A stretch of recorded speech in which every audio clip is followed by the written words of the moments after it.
আজকের ক্লাসে স্বাগতম। আজকে আমরা এই অঙ্কটি সলভ করব। দুটি বৃত্ত দেওয়া আছে, বৃত্তদ্বয়ের সাধারণ জ্যায়ের সমীকরণ নির্ণয় করব। প্রথমে আমরা একটি নমুনা চিত্র নিচ্ছি। আমাদের এই একটি বৃত্ত, আরেকটি বৃত্ত আমরা এটি নিলাম। এই যে দুটি বৃত্ত নিলাম, এই বৃত্তদ্বয়ের সাধারণ জ্যায় নিলাম আমরা এবি। এই এবি এর সমীকরণই আমাদের নির্ণয় করতে হবে।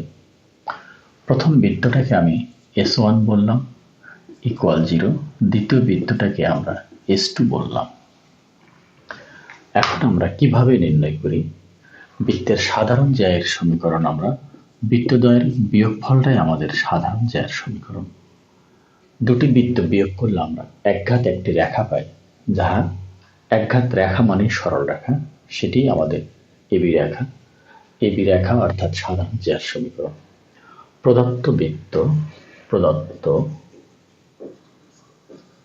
বৃত্তদ্বয় S1 x² + y² + twice x + 3y + 1 = 0 এবং S2 x² + y² + 4x + 3y + 2 = 0 আমরা নিয়ে নিলাম। এখন আমরা লিখব অতএব প্রদত্ত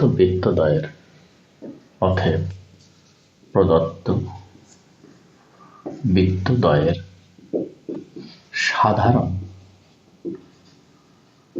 জ্যায়ের সমীকরণ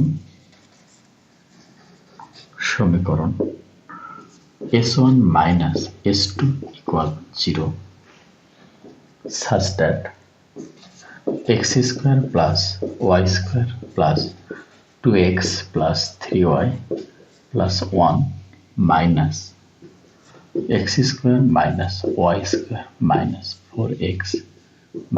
3y - 2 = 0 such that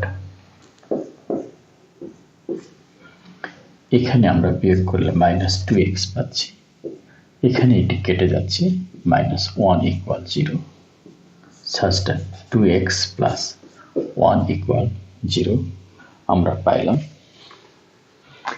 ইহাই নিম্ন বৃত্তদ্বয়ের সাধারণ জ্যায়ের সমীকরণ। আমাদের এই অ্যান্সারটি সম্পন্ন হলো। আজকে এখানেই। আল্লাহ হাফেজ।